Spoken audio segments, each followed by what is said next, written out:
Afternoon. Well, it's warm today, 90 something. Should be in a pool instead of walking on a road. The air is still, but I know there are people out there who are in much hotter places and much more uh, inconvenient than this is. So, no complaints. The sun is nice, and I did get caught in the rain yesterday. uh, well, let's talk about a series of things that are going on. COVID, we're finding the surge is coming forward and people aren't getting their second boosters. Well, our household may be different, but I'm double vaxxed and double boosted, and in part it's because of Holly, but also that's what they're recommending, and I'm not a doctor. I once had a doctor ask me if I wanted a vaccination, and I questioned him, and he says, so is that what you expect from your clients? I said, okay, vaccinate me. So there are people out there who think they're invulnerable, and I know some medical professionals who get caught up by, I don't know, their seeming belief that they are invulnerable to this COVID in its various forms. So be careful out there. The Russians seem to be proceeding apace. I don't think we're helping in a way that can stop them. I want to be proven wrong, of course. And the Russians are now blockading the Black Sea, which means that fuel and other things are not getting to people in Ukraine. There's a United States veteran who was taken in custody and is in Russia in solitary confinement, and we're surprised. we're at war by proxy. You know, we claim to be neutral, but we're not. I mean, FDR did the same thing. I have no problems with it. I just think if you're going to be doing this in this way, you should be really aggressive in trying to make a difference, not try to appear to have done something but not yet have completed it. The subject that interests me more than these other stories, as important as they are, is the question of coercion by Trump of witnesses to the January 6th Select Committee. Now, let's choose a comparison that we can identify with. How many times do you receive a call from someone and you either hear who it is or you can see from the number who it is and you don't take the call? When you don't take that call, why is it? Now, you could be rushed. It could be an offensive person. You might owe them a 20 spot. I don't know. But let's consider somebody very different than any of these kinds of people in our personal experience. Suppose you're a witness for the January 6th committee, and you've heard that Trump is coercing people indirectly by supporters, and you get a call personally from Mr. Trump. What do you think? Okay, now let's assume you just know it's him.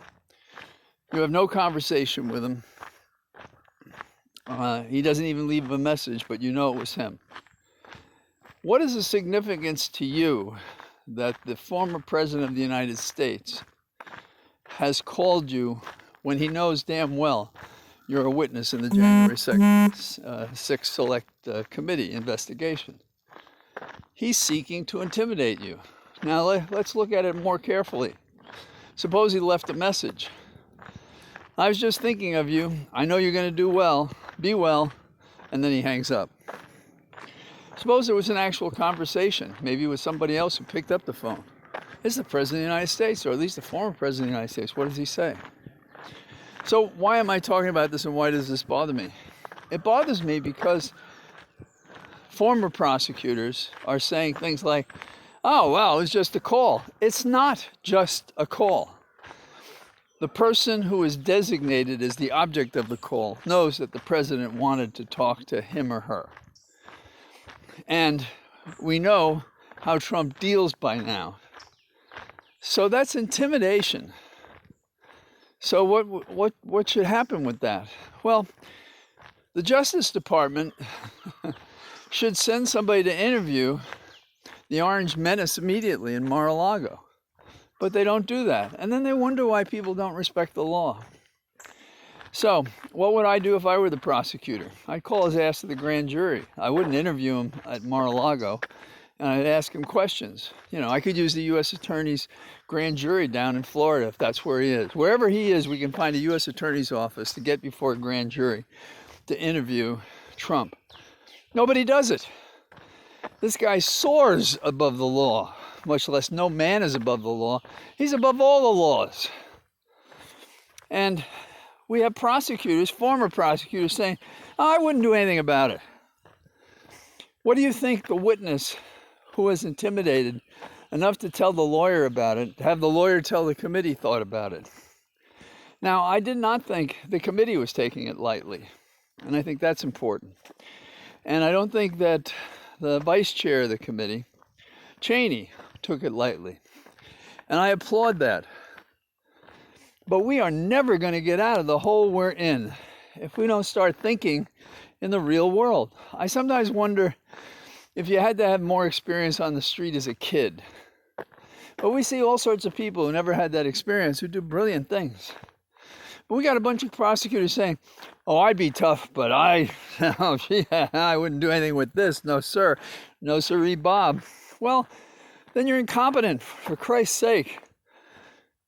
Also, if you're looking at Trump because you believe he's a liar, he's an amateur mobster, because he's not as good as they are, luckily, and a guy who tried to bring down our country, and what is he willing to do if he's willing to walk over the bodies of people in order to throw out an election that he lost? So, enough of that. I think we need people with guts and courage and who can see clearly, clairvoyant, if you will, what is wrong with America and go out and remedy it. So, it's already warm enough out here. I don't have to add to it. So I hope you had a good day, and I'll talk to you tomorrow. Bye-bye.